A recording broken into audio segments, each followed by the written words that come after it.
200 ton सोना, रूस में अरबों डॉलर की प्रॉपर्टी, मॉस्को में भी करेंगे ऐश।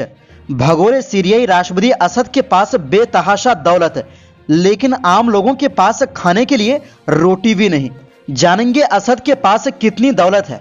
साथ में आपको बताएंगे सिदनाया जेल से कैदियों को निकालने के बाद अल जुलानी का बड़ा ऐलान, यातनाएं देने वाले अधिकारी पर होगी कार्रवाई।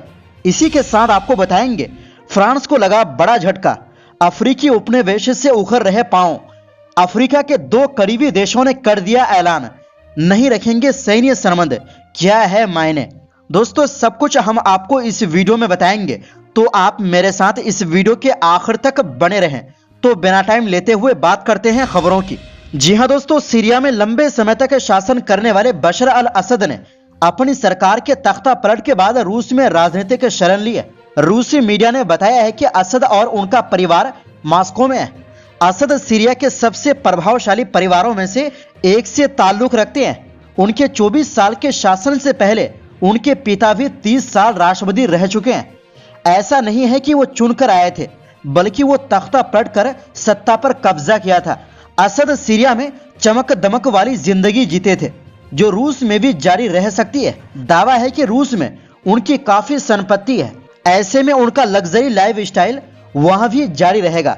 एक रिपोर्ट के मुताबिक असद परिवार बेतहाशा दौलत का मालिक है और फैमिली के पास 200 टन तो सिर्फ सोना है। बशर असद फिलहाल अपनी पत्नी अस्मा, बेटी जैन और बेटों हाफिज और करीम के साथ रूस में है। एक रिपोर्ट के मुताबिक दावा है कि असद परिवार के रूस में करीब 2 अरब डॉलर की संपत्ति है। असद के मॉस्को में कई लग्जरी अपार्टमेंट भी है। ऐसे में सीरियाई राजनेता असद की दमिश्क के महलों की आलीशान जीवन शैली निर्वासन में भी जारी रह सकती है। रिपोर्ट के मुताबिक असद और उनकी पत्नी की 2 अरब डॉलर की संपत्ति अलग अलग बैंक खातों, फर्जी कंपनियों और रियल एस्टेट में लगी होने का अनुमान है। असद के परिवार के पास मॉस्को में कम से कम 20 अपार्टमेंट है, जिनकी कीमत 40 मिलियन डॉलर है। ये सभी अपार्टमेंट पॉश इलाकों में है। ऐसे में असद इनमें से किसी अपार्टमेंट में या पुतिन की ओर से मिली किसी सुरक्षित जगह रह सकते हैं। असद परिवार के लिए रूस और मॉस्को कोई नई जगह नहीं है। इसकी वजह यह है कि असद और परिवार लगातार रूस की यात्राएं करता रहा है। असद के बड़े बेटे हाफिज ने रूस में पढ़ाई भी की है। पिछले साल ही अस्मा उनके स्नातक समारोह में शामिल होने के लिए रूस आई थी। ऐसे में रूस असद परिवार के लिए नया नहीं है। हालांकि इस बार हालात अलग है, क्योंकि उनको भागकर मॉस्को आना पड़ा है। बशर अल असद परिवार की संपत्ति पर कई अनुमान लगाए जाते रहे हैं। सऊदी अखबार इलाओ ने ब्रिटिश खुफिया सेवा MI6 के हवाले से दावा किया था कि पूरे परिवार के पास 200 टन सोना, 16 अरब डॉलर और 5 अरब यूरो है। ये संपत्ति 2023 के आंकड़ों के आधार पर सीरिया के 7 वर्षों के राष्ट्रीय बजट के बराबर है। असद परिवार की संपत्ति पर अमेरिकी विदेश विभाग के 2022 की एक रिपोर्ट में कहा गया था कि परिवार की कुल संपत्ति 1 से 2 अरब डॉलर बिलियन के बीच है। माना जाता है कि ज्यादातर संपत्ति ऑफशोर खातों, रियल एस्टेट होल्डिंग्स और शेल कंपनियों में है, यानी जिस देश के लोग गरीबी और भूखमरी से जूझ रहे थे, जहां रहने के लिए छत नहीं थी, क्योंकि उनके घर गृह युद्ध में तबाह हो गए थे। उसी देश के राष्ट्रपति के पास इतना धन दौलत होना हैरानी की बात है। एक तरफ आम लोग 2 वक्त की रोटी के लिए तरस रहे थे, तो दूसरी तरफ असद और उनका परिवार ऐशो आराम की जिंदगी जी रहा था। असद और उनके परिवार ने कभी आम जनता की तकलीफों की परवाह नहीं की। यही कारण है कि आज दुनिया की मुस्लिम विरोधी ताकतों को सीरिया पर कब्जा करने का मौका मिल गया है और हवाई हमला भी कर रहे हैं। और बताया जा रहा है कि सीरिया का एयर डिफेंस पावर खत्म कर दिया है। यही नहीं, असद की एक जेल जिसका नाम सिदनाया है, उनके बारे में खुलासा हुआ है कि वहां हजारों के हजारों संख्या में लोग यात्रा में मारे गए। दुनिया के कई देशों की संस्था ने दमिश्क के पास मौजूद सिदनाया जेल को इंसानों का कत्ल खाना कहना शुरू कर दिया। अब इस जेल से कैदियों को बाहर निकाल लिया गया है। हालांकि बड़ी संख्या में कैदी अभी भी गायब है और परिवार को भी पता नहीं है कि वो कहां है। इस जेल में इस तरह सजा दी जाती थी जिसे शब्दों में बयां नहीं किया जा सकता। हैरानी की बात यह है कि इस जेल में पुरुषों के अलावा महिलाओं और बच्चों को भी रखा जाता था। जेल को 2 हिस्सों में बांटा गया है। पहला है रेड जेल यानी लाल जेल, यहाँ विद्रोह करने वाले नागरिकों को रखा जाता था। बशर के राजनीतिक विरोधियों को भी रेड जेल में रखा जाता था। दूसरा हिस्सा है व्हाइट जेल। यहाँ विद्रोह करने वाले सैनिकों को रखा जाता था। इसी जेल में बगावत करने वाले सरकारी अफसरों को भी रखा जाता था।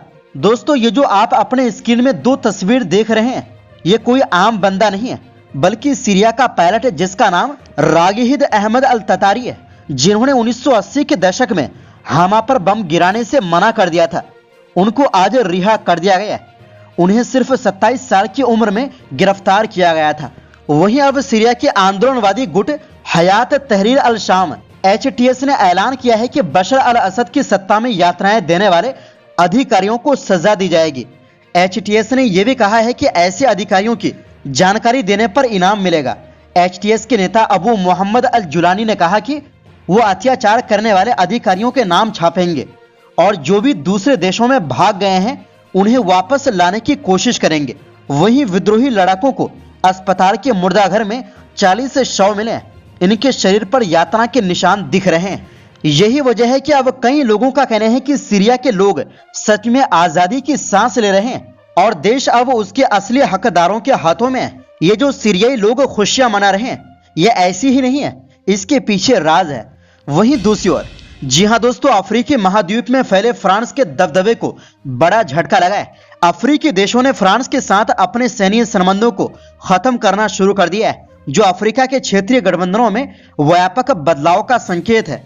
चाड के विदेश मंत्री अब्देरमन कौमल्लाह ने 28 नवंबर को कहा, स्वतंत्रता के 66 साल बाद अब समय आ गया है कि चाड गणराज्य अपनी पूरी आजादी का दावा करे और अपनी राजनीतिक साझेदारी को राष्ट्रीय प्राथमिकताओं के अनुसार फिर से तय करे।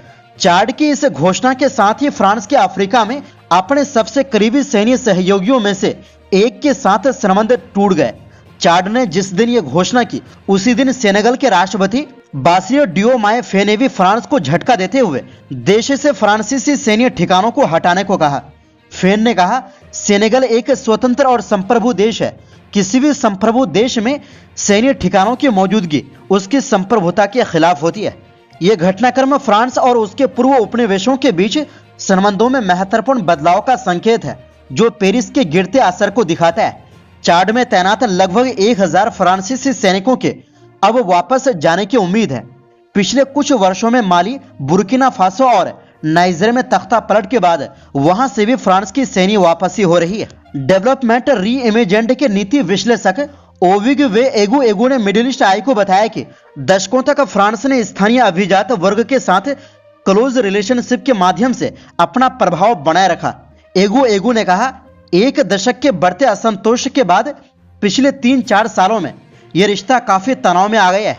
साल 2013 में फ्रांस के तत्कालीन राष्ट्रपति फ्रांसवा ओलांद को माली में ऑपरेशन सर्वल के लिए सम्मानित किया गया था। इस अभियान ने क्षेत्र में तबाही मचाने वाले आतंकवादी गुटों को पीछे धकेल दिया था। लेकिन आज 2024 आते आते क्षेत्र में फ्रांस की विरासत नाटकीय रूप से खराब हो गई है। एगू ने कहा कि आज किसी फ्रांसीसी राष्ट्रपति को इतनी गर्मजोशी से स्वागत नहीं मिलेगा। फ्रांस के नेतृत्व में किए गए हस्तक्षेप न केवल हिंसा रोकने में असफल रहे, बल्कि उन्होंने विभिन्न विद्रोही गुटों को केंद्रीय सरकारों को कमजोर करने का मौका भी दिया। क्षेत्र में एक दशक से अधिक समय तक चले संघर्ष में हजारों लोगों की मौत हुई, जिससे स्थानीय असंतोष और बढ़ा। साथ ही यह धारणा भी मजबूत हुई कि फ्रांस ने क्षेत्रीय अस्थिरता यानी इलाके में हिंसा को बढ़ावा दिया। तो दोस्तों, फिलहाल के लिए इस वीडियो में बस इतना ही। इस पर आपकी क्या राय है, अपनी राय कमेंट बॉक्स में दें और इस वीडियो को लाइक शेयर जरूर करें।